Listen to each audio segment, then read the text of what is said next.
দক্ষিণ এশিয়ায় যদি আবার ভারত ও পাকিস্তানের মধ্যে যুদ্ধ শুরু হয়, তাহলে কি আগের মতো আমেরিকা ফোন করে চাপ সৃষ্টি করে কয়েক ঘন্টার মধ্যেই পরিস্থিতি থামিয়ে দিতে পারবে?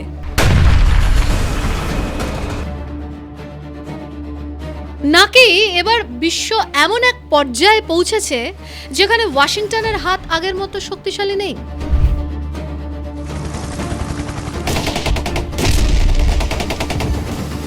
আজকের এই প্রতিবেদনে আমরা বিশ্লেষণ করব কেন আন্তর্জাতিক বিশ্লেষকরা মনে করছেন ভবিষ্যতের ভারত পাকিস্তান সংঘর্ষে আমেরিকার ক্রাইসিস ম্যানেজমেন্ট ক্ষমতা দুর্বল হয়ে যেতে পারে।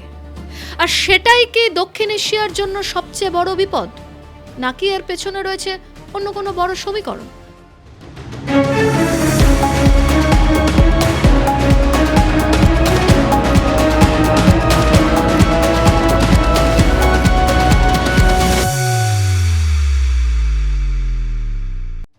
একসময় আমেরিকায় ছিল ফায়ার ব্রিগেড। 1999 সালের কার্গিল যুদ্ধ, 2001 সালের পার্লামেন্ট হামলা, 2008 সালের মুম্বাই হামলা, প্রতিবারই পরিস্থিতি যখন উত্তপ্ত হয়েছে তখন আমেরিকা পর্দার আড়ালে গুরুত্বপূর্ণ ভূমিকা নিয়েছিল। ওয়াশিংটন, ইসলামাবাদ ও নয়াদিল্লির সঙ্গে সরাসরি যোগাযোগ করেছে। সিআইএ, পেন্টাগন, স্টেট ডিপার্টমেন্ট সবাই একসঙ্গে চাপ তৈরি করেছে যাতে যুদ্ধ পূর্ণ মাত্রায় না গড়ায়। কারণ তখন আমেরিকা ছিল একক পরাশক্তি। বিশ্ব অর্থনীতি, সামরিক জোট, কূটনীতি সবখানেই তার প্রভাব ছিল সর্বোচ্চ। কিন্তু 2026 সালের পৃথিবী আর 2001 সালের পৃথিবী এক নয়। আমেরিকা এখন একসঙ্গে বহু ফ্রন্টে ব্যস্ত। আজ ওয়াশিংটনের সামনে একসঙ্গে কয়েকটি বড় সংকট রয়েছে: ইউক্রেন যুদ্ধ, মধ্যপ্রাচ্যে ইরান ইসরায়েল উত্তেজনা, তাইওয়ান ও দক্ষিণ চীন সাগরে চীনের চাপ, আফ্রিকার অস্থিরতা, সাইবার যুদ্ধ ও এআই প্রতিযোগিতা। অর্থাৎ আমেরিকার কৌশলগত মনোযোগ এখন বিভক্ত। আগে দক্ষিণ এশিয়ার সংকট হলে আমেরিকা পুরো কূটনৈতিক শক্তি সেখানে কেন্দ্রীভূত করতে পারত। কিন্তু এখন একই সময়ে 3-4টি বড় সংকট চললে ভারত পাকিস্তান ইস্যু হয়তো ওয়াশিংটনের টপ প্রায়োরিটি থাকবে না। আর যুদ্ধ থামানোর ক্ষেত্রে সময়ই সবচেয়ে গুরুত্বপূর্ণ। কারণ ভারত পাকিস্তান সংঘর্ষে মাত্র কয়েক ঘন্টার ভুল সিদ্ধান্ত বড় যুদ্ধ ডেকে আনতে পারে। ভারতের ওপর আমেরিকার প্রভাব আগের মতো নেই। একটা সময় ভারত আন্তর্জাতিক কূটনৈতিক সমর্থনের জন্য অনেকটাই পশ্চিমা শক্তির ওপর নির্ভর করত। কিন্তু এখন পরিস্থিতি বদলেছে। ভারত আজ বিশ্বের অন্যতম বড় অর্থনীতি, বড় সামরিক শক্তি এবং একটি স্বাধীন কৌশলগত খেলোয়াড়। রাশিয়া থেকে অস্ত্র কিনছে, আমেরিকার সঙ্গে কোয়াড করছে, আবার মধ্যপ্রাচ্যের সঙ্গেও সম্পর্ক বাড়াচ্ছে। অর্থাৎ নয়াদিল্লি এখন মাল্টি অ্যালাইনমেন্ট নীতি অনুসরণ করছে। ফলে আমেরিকা চাইলে আগের মতো সরাসরি চাপ সৃষ্টি করতে পারবে না।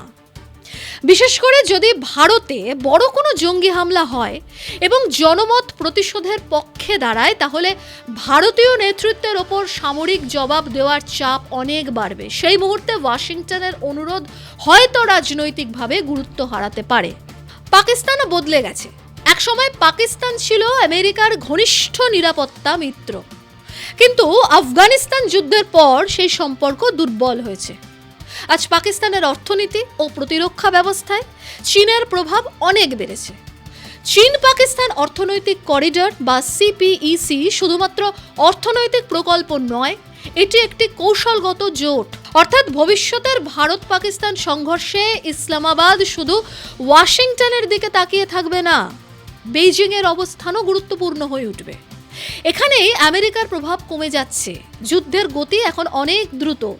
আগের যুদ্ধগুলোতে সেনা মোতায়েন, বিমান প্রস্তুতি, সীমান্তে অগ্রগতি সবকিছু সময় নিত। কিন্তু এখন hypersonic missile, kamikaze drone, AI চালিত নজরদারি, সাইবার হামলা, স্যাটেলাইট ট্র্যাকিং সব মিলিয়ে যুদ্ধের গতি অনেক দ্রুত হয়ে গেছে। অর্থাৎ যুদ্ধ শুরু হওয়ার কয়েক ঘন্টার মধ্যেই দুই দেশ গভীর আঘাত হানতে পারে।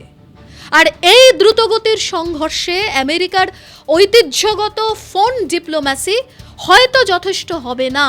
কারণ যখন ওয়াশিংটন পরিস্থিতি বোঝার চেষ্টা করবে, তখন হয়তো মাটিতে যুদ্ধ অনেক দূর এগিয়ে যাবে। সবচেয়ে বিপজ্জনক দিক, তথ্যযুদ্ধ বা ইনফরমেশন ওয়ারফেয়ার। আজকের যুদ্ধ শুধু সীমান্তে নয়, সোশ্যাল মিডিয়াতেও হয়। একটি ভুয়ো ভিডিও, এআই তৈরি ছবি বা ভুল তথ্য মুহূর্তে কোটি মানুষের মধ্যে ছড়িয়ে পড়তে পারে। ভারত ও পাকিস্তান দুই দেশেই জাতীয়তাবাদী আবেগ প্রবল, ফলে সোশ্যাল মিডিয়ার চাপ রাজনৈতিক নেতৃত্বকে আরও আক্রমণাত্মক অবস্থানে ঠেলে দিতে পারে। এখানে আমেরিকার সমস্যা হলো তথ্যযুদ্ধের গতি এত দ্রুত যে প্রচলিত কূটনৈতিক প্রক্রিয়া তার সঙ্গে তাল মেলাতে পারে না। চীনের নীরব উপস্থিতি সবচেয়ে বড় কৌশলগত পরিবর্তন। আগের ভারত পাকিস্তান সংকটে বেইজিং অনেকটাই পেছনে থাকত, কিন্তু এখন চীন সরাসরি দক্ষিণ এশিয়ার শক্তির ভারসাম্যের অংশ।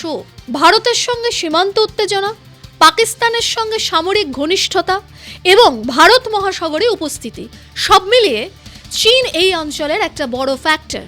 ফলে ভবিষ্যতের যে কোনো সংঘর্ষে আমেরিকা শুধু ভারত ও পাকিস্তানকে নয়, চীনের প্রক্রিয়াকেও হিসাব কষে মেপে রাখছে। তাহলে সবচেয়ে বড় আশঙ্কা কি? বিশ্লেষকরা বলছেন সবচেয়ে বড় বিপদ যুদ্ধ নয়, সবচেয়ে বড় বিপদ হলো মিসক্যালকুলেশন, অর্থাৎ এমন এক পরিস্থিতি যেখানে একটি সীমিত হামলা ভুল বোঝা হয়, একটি ড্রোন আক্রমণ বড় যুদ্ধের সংকেত মনে হয়, অথবা রাজনৈতিক চাপের কারণে নেতারা পিছিয়ে আসতে পারেন না।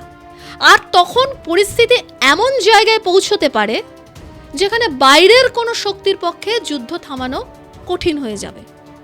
শেষ কথা, দক্ষিণ এশিয়ার ভবিষ্যৎ এখন শুধু দিল্লি বা ইসলামাবাদের সিদ্ধান্তের উপর নির্ভর করছে না, এটি নির্ভর করছে প্রযুক্তি, তথ্যযুদ্ধ, চীন আমেরিকা প্রতিযোগিতা এবং বিশ্ব ব্যবস্থার পরিবর্তনের ওপরেও।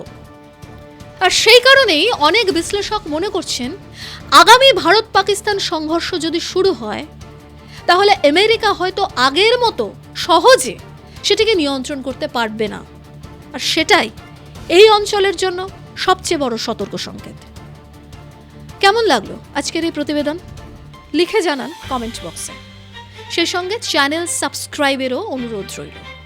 দেখতে থাকুন জিও পালস।